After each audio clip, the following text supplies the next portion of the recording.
Hello everyone, welcome back. Today we want to talk about recoil management. What is important in recoil management? Having the gun runs flat when it's cycling, or having the gun back to its return immediately? To me, having the gun back to its return, back on that target immediately, that's the most important part. Doesn't matter I'm using a front sight or red dot on my gun, I want that gun to be back on the target right away. And I don't want to have any involvement in that. It means I don't want to push the gun back on the target. I want to make sure that I have a good vision, that I'm focusing on that target, and my dominant eye is bringing the gun where I'm looking at, right? And I want to make sure that I have a good grip that holds the gun secure right there, and gun's just gonna bounce up and down.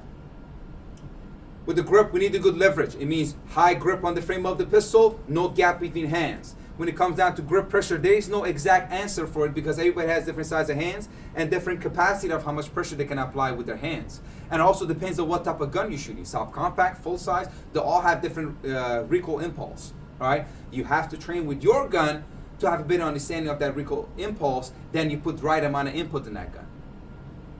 If you apply 200 pounds of pressure, doesn't mean you're gonna have a good recoil management. Sometimes over gripping the gun works against you actually. You need to have the right amount of pressure.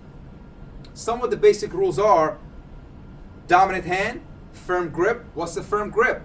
Let's say I give you a can of Coke, I tell you to hold it with the dominant hand, hold it very secure, solid, but don't crush that can. Now, same thing for my support hand. I give you the same can of Coke, I want to hold it, but this time I want you to crush it. That's pretty much a relationship between the right hand, dominant hand pressure and support hand pressure. No matter what, your support hand always holding your gun tighter compared to your dominant hand. At that point, because my dominant hand is not over gripping the gun, I'm not engaging wrists of my fingers, and this trigger finger can move independently besides these.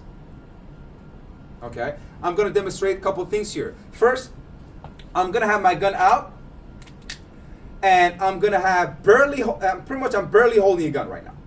You can easily come get that gun. But look at the muzzle, what the muzzle does when I press a shot, okay? Pay attention to my muzzle.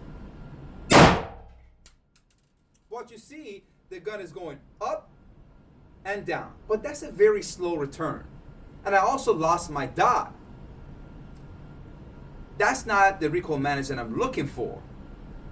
But it shows that if you don't cause any disruption in the cycle, gun is gonna be back on a target.